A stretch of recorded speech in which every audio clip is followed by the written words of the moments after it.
আসসালামু আলাইকুম। আশা করি আপনারা ভালো আছেন ও সুস্থ আছেন। তো বন্ধুরা, আমি আজকে আবার বেগুন গাছের ভিডিও নিয়ে হাজির হলাম। যেহেতু টবের মাটিতে কিন্তু আমরা বেগুন গাছ লাগাই, তো টবের মাটিতে খুবই অল্প পরিমাণ মাটি থাকে, তাই আমাদের কিন্তু নিয়মিত একটি খাবার অবশ্যই গাছে দিতে হবে।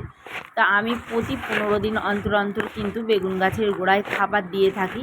তো আমি আজকে যে খাবারটি দিচ্ছি এটাও নিয়েছি কিচেন কম্পোস্ট, তবে ডিকম্পোজ হয়ে গেছে। আর নিয়েছি আমি 2 চামচ ডিমের খোসা, আর হাফ চামচ ফিরোডান, আর 1 চামচ নিয়েছি হলুদ গুঁড়ো, আর নিয়েছি আমি কলার খোসা গুঁড়ো করে নিয়ে আমি কিন্তু গোড়ায় দিয়ে দিচ্ছি।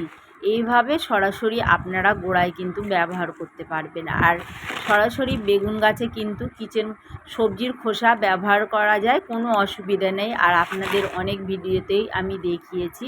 আর আমার বেগুন গাছে প্রচুর ফুল দেখেছেন, আর আমি কিন্তু প্রায় বেগুন হারভেস্ট করেও থাকি। তো এইভাবে খাবার দেওয়ার পরে আমরা ভরপুর কিন্তু পানি দিয়ে দেব।